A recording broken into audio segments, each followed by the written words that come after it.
tahiyatan thayyibatan mubarakatan min indillah. Summa yusallihuna as-saghirul 'alal kabir wal mar'u 'alal qa'id wal qalilul 'alal katsir wassalamul ladzi la yatabakkaru bil hararati syamsi lidzalik ajibna salami bil hammasa assalamu alaikum warahmatullahi wabarakatuh.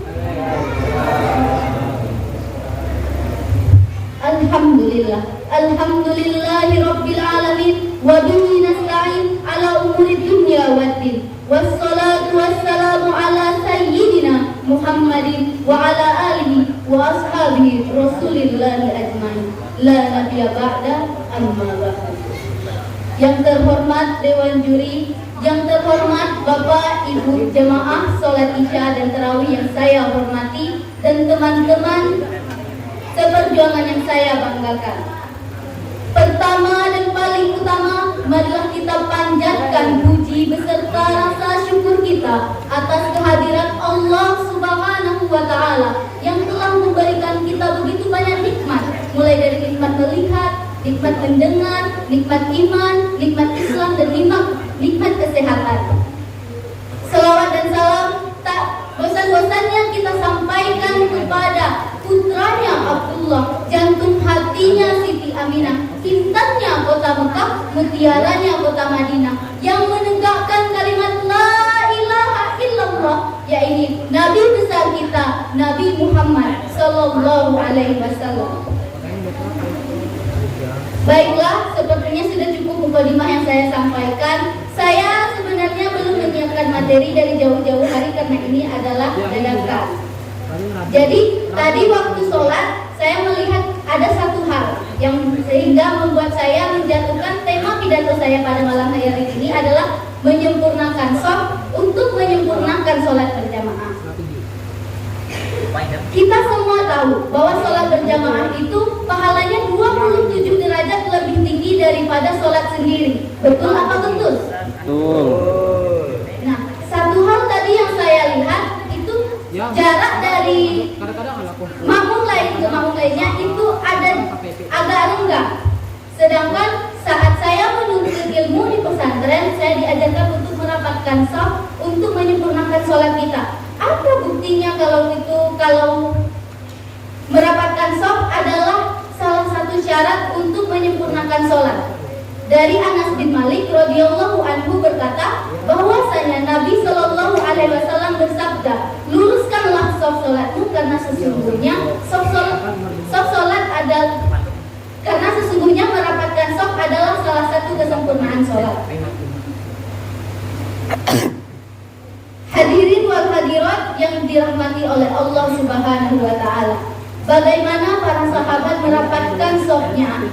Dalam hadis diriwayatkan bahwa para sahabat sholat itu pundaknya bertemu dengan makmum lain, kakinya juga bertemu dengan makmum lain, tidak ada jarak di antara mereka.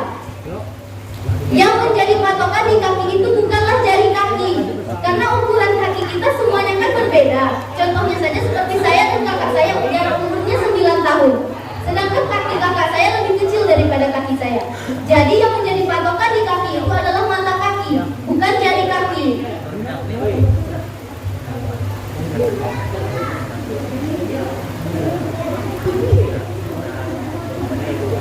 Saya ingin berbagi sedikit pengalaman kepada yang hadir pada malam hari ini. Pengalaman ini terjadi pada saat saya sholat berjamaah di Padang, di musola Masjid Raya Durian Taru.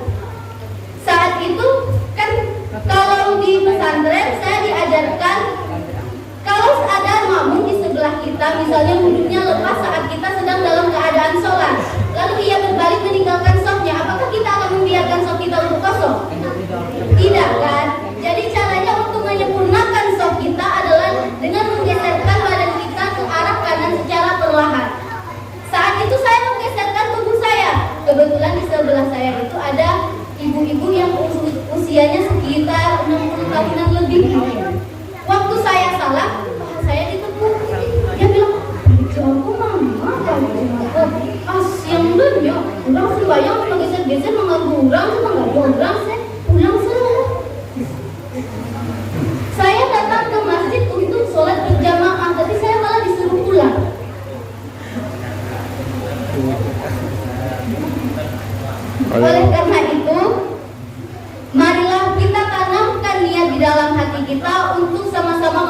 memperbaiki sholat kita.